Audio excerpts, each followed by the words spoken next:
మల్కజ్గిరి జవహర్ నగర్ పరిధిలో వృద్ధ దంపతులను లక్ష్యంగా చేసుకుని దోపిడీకి పాల్పడిన నేపాల్ ముఠాను పోలీసులు అరెస్టు చేశారు.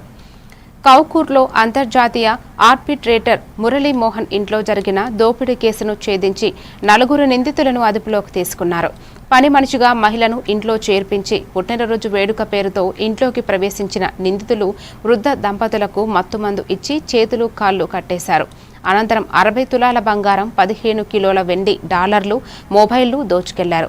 కేసుపై పోలీసులు దర్యాప్తు కొనసాగిస్తున్నారు. వాళ్ళు దొరకకపోవడం వల్ల ఏది కూడా అది అండర్గో కాకపోవడం, వీళ్ళు వాళ్ళ పిల్లలందరూ కూడా అవుట్ సైడ్ కంట్రీ ఉండడంలో వాళ్లకు లోకల్ డొమెస్టిక్ హెల్ప్ ఇక్కడి వాళ్ళు దొరకకపోవడం వల్ల ఒక ఏజెంట్ సహాయంతో గత 3 సంవత్సరాల నుంచి వాళ్ళు నేపాలీ వర్కర్స్ ని హైర్ చేసుకుంటున్నారు.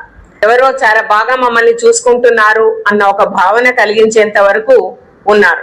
నేను చెప్పినట్టు 8:30 నుండి 5 మంది అక్యూజ్డ్ ఇంట్లోకి ఎంటర్ అయిన తర్వాత ఈ unknown intoxicating poisonous substance Muralimohan గారికి అడ్మినిస్టర్ చేసిన తర్వాత వాళ్ళని బెడ్రూమ్ లో కట్టి పడేసి గోల్డ్ ఆర్నమెంట్స్ ఒక 60 తులాలు, సిల్వర్ ఆర్టికల్స్ ఒక 15 కిలోలు, 2 మొబైల్ ఫోన్స్, డాలర్స్ ఒక 3000 క్యాష్, ఇతర ఆర్టికల్స్ అన్ని కూడా తీసుకొని వాళ్ళు ఈ అఫెన్స్ కమిట్ చేసిన తర్వాత ఒక ఆటో రిక్షా తీసుకొని ఆ గల్లీ ఎండింగ్ ఒక 2 వెయిట్ చేస్తారు.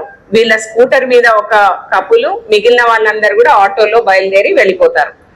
ఈ స్కూటర్ వాళ్ళు వెళ్ళిన తర్వాత యాప్రాల్ చౌరస్తా దగ్గర దాన్ని అబాండన్ చేస్తారు.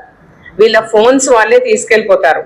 తర్వాత మాకు క్లూస్ టీమ్ చక్కగా పనిచేయడం వల్ల ఇమ్మీడియట్ గా ఛాన్స్ ప్రింట్స్ రావడము, వాళ్ళు ఎవరో దొరకడము మాకు ఒక రకంగా క్లూస్